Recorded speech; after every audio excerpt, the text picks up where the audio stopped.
I guess the part I was really trying to get to, and correct me if I'm wrong once again, is that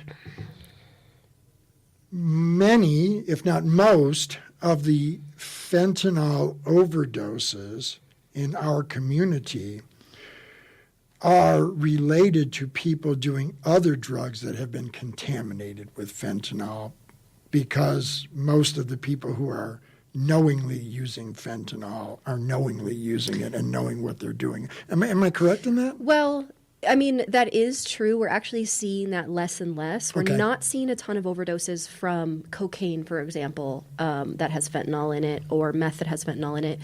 Primarily, most of the fentanyl overdoses that we're seeing are people who are knowingly using fentanyl.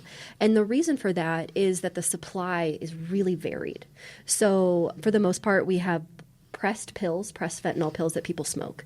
And people call them blues or M30s. There's a few different names for them.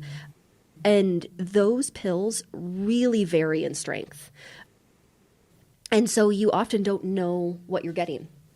And so often, and the other thing that makes people at risk is if you quit using for a while. Maybe not even intentionally. Maybe you've just been sick and then you smoke again for the first time in 24 hours. That can put you at risk for an overdose. So I would say primarily most of the overdoses we see are people who are knowingly using fentanyl. It's just that the supply is so unregulated, and what we say, the supply is unsafe. It's unsafe supply. And in the harm reduction world, that's the root of why we're in an overdose crisis, because we have an unregulated, unsafe supply. Well, and, we always talk about alcohol. We always talk about prohibition here, because people think safe supply for illicit drugs, that's crazy.